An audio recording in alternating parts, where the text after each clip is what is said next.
Assalamualaikum warahmatullahi wabarakatuh. Halo, selamat siang anak-anakku kelas 10 IPS Manisya Timika Gorontalo. Selamat berjumpa kembali. Hari ini saya akan menyampaikan materi tentang basic geografi. Jadi kemarin kita sudah bahas 10 konsep dasar geografi. Hari ini akan saya bahaskan prinsip geografi. Tapi sebelum nanti saya bahaskan prinsip geografi dan kasih contoh soalnya, saya mau bahaskan dulu satu contoh soal ya, atau sekitar mungkin 4 soal, satu soal pendekatan konsep dasar geografi. Nanti ini akan membantu kalian untuk memahami bagaimana cara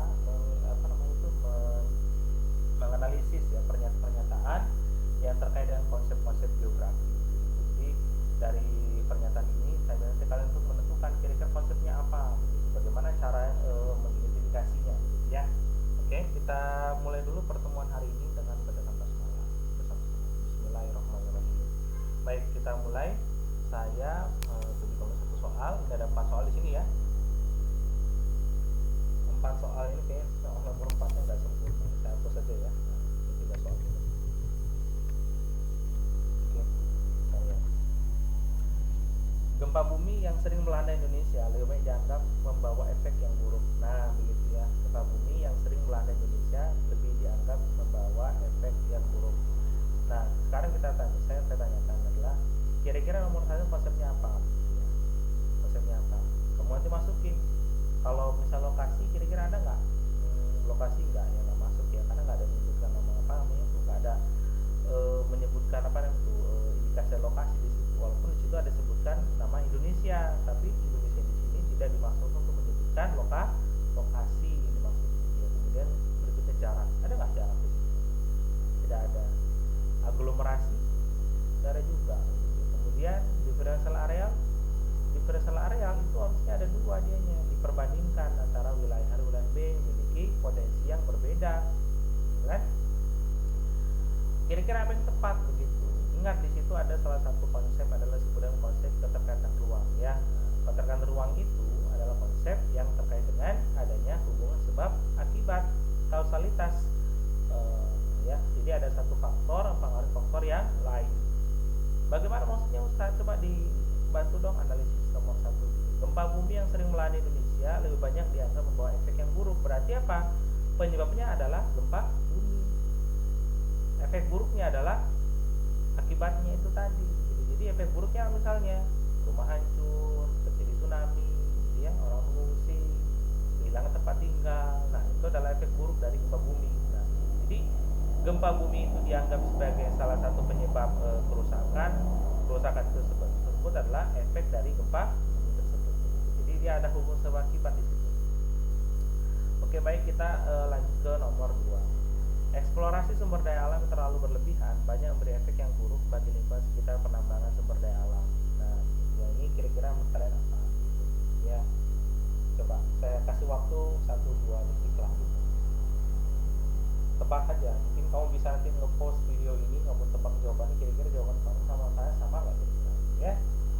Adalah eksplorasi sumber daya alam yang terlalu berlebihan banyak memberi efek yang buruk bagi lingkungan sekitar penambangan sumber daya alam.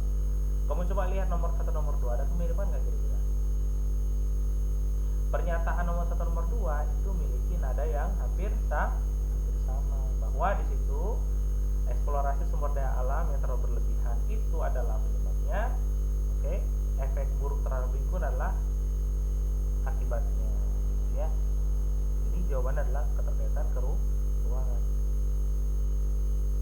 Oke, nomor 3.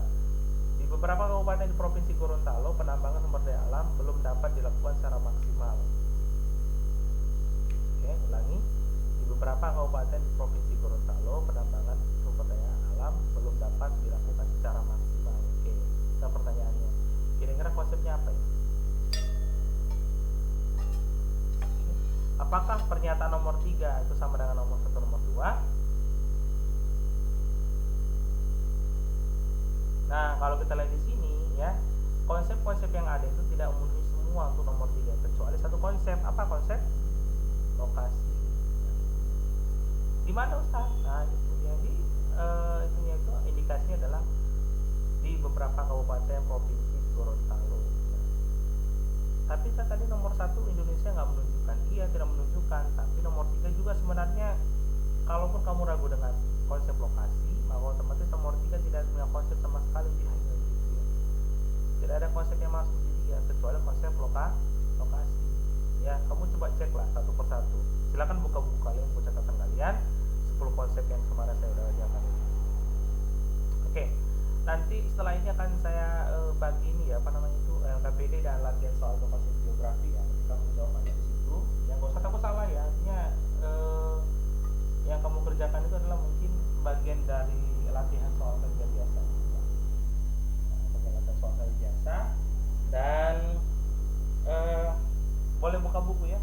silakan kalau ada catatan boleh dilihat catatannya, nggak masalah ya. Oke, kita lanjut sekarang pembahasan tentang prinsip geografi ya. Nah, pada dasarnya geografi itu memiliki 4 prinsip. Yang pertama adalah prinsip distribusi, prinsip interrelasi, dan prinsip klorologi. Oke. Apa itu prinsip distribusi? Prinsip distribusi adalah prinsip ya, ini saya besarkan saja ya.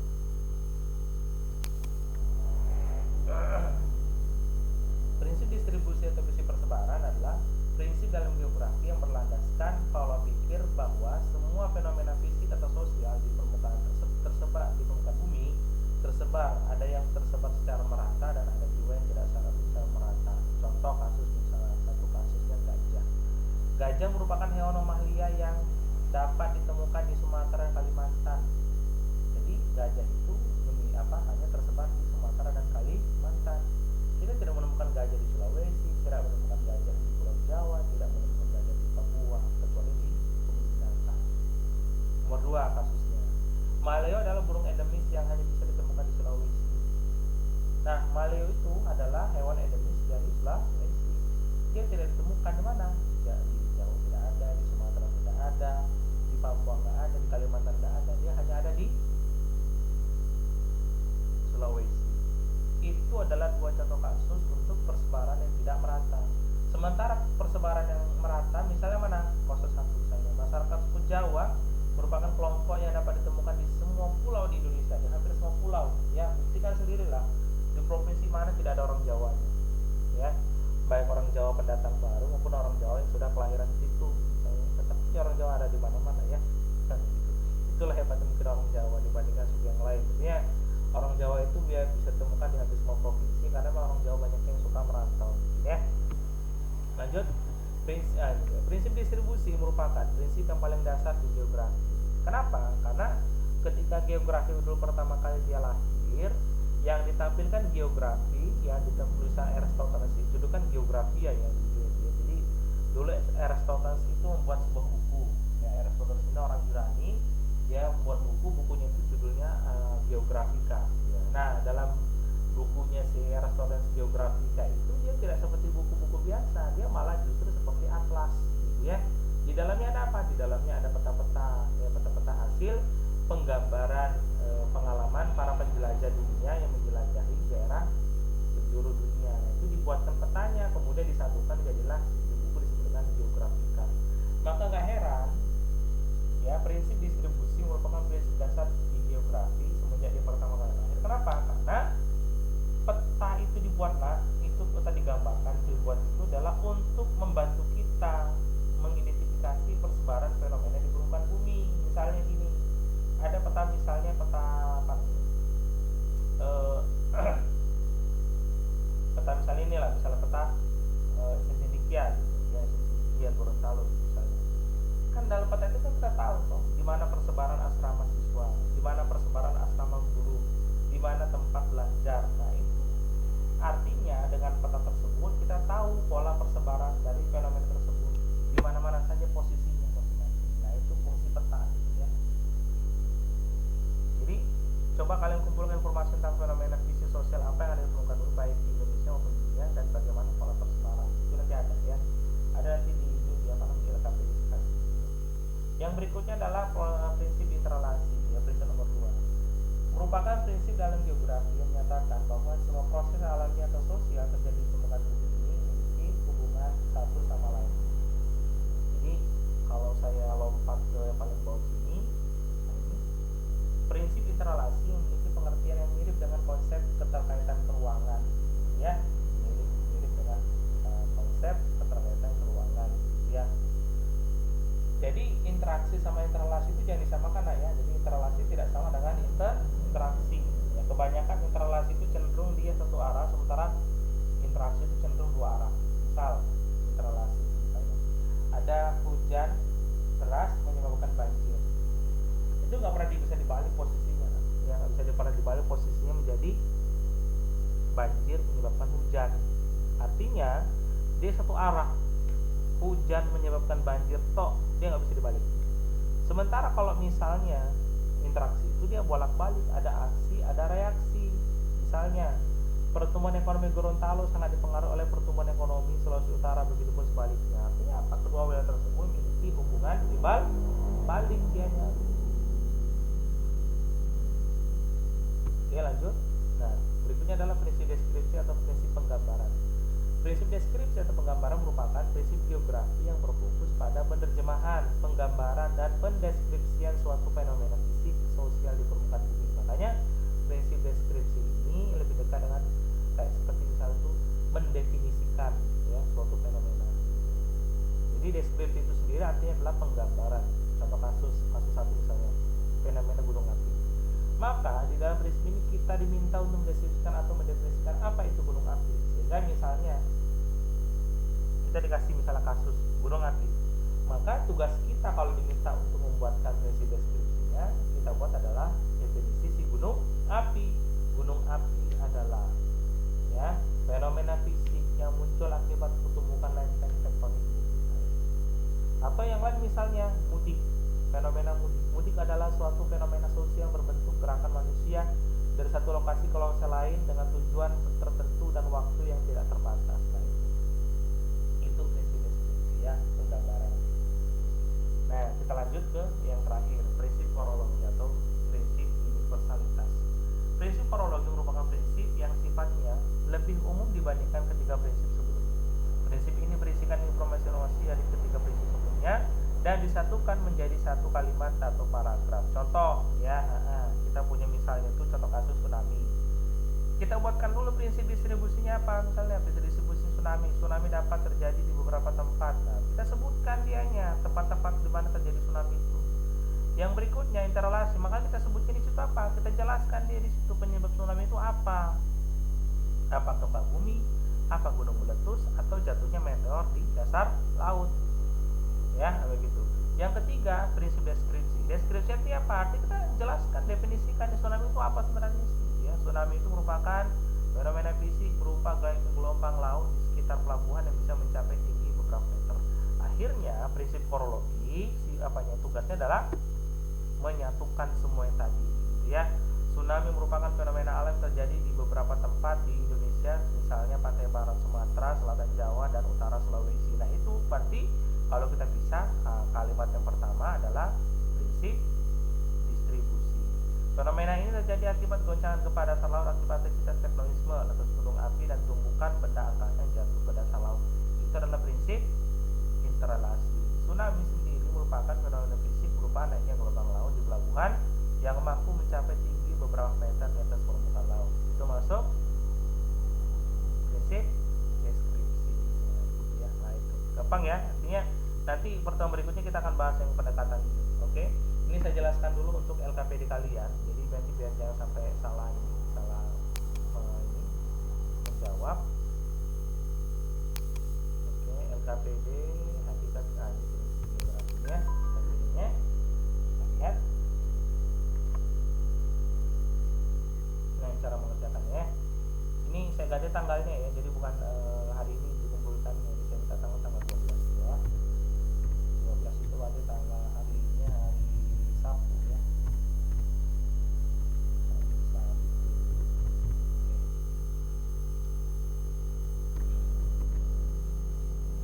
Yang pertama, nanti silakan dibuat ya. Misalnya pertama saya kasih kalian langsung aja lah ya. Nama fenomena bahan galian kapur di Gorontalo. Silakan jelaskan prinsip distribusi. Artinya apa? Sepengetahuan kalian di Gorontalo itu ada nggak yang tukang gali kapur di Gorontalo? Di mana aja daerah yang sebutkan, tuliskan di daerah sini, kecamatan ini, kabupaten ini, ya. Prinsip interrelasinya. Nah, kenapa di Gorontalo itu ada bahan kapur? Ustadz, saya nggak tahu bagaimana dong. Nah, kamu cari di internet. Kira-kira itu kapur itu terbentuk dari apa? Bagaimana terbentuknya? Kan ada di internet ya. Kamu jelaskan di situ di interrelasi. Deskripsi, kira-kira deskripsi apa Ustaz? Deskripsi itu misalnya ya kamu deskripsikan bahwa bahan galian kapur adalah bahan tambang yang ini. Nah, korologinya satukan jadi satu itu kalimat A, B, C, masukkan ke D menjadi prinsip korologi. Begitu juga seterusnya ya, kasus 2, kasus 3, kasus 4 sampai kasus 5.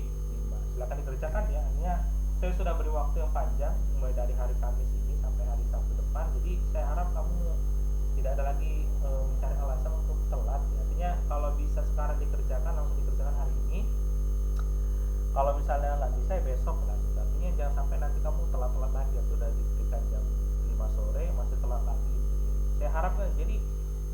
memberikan alasan-alasan seperti misalnya jaringan terganggu segala macam gitu. Makanya saya bilang tolong di backup dari sekarang gitu. Jadi ya, sampai nanti ada alasan pas di menjelang akhir-akhir pengumpulan baru ada alasan ini itu gitu.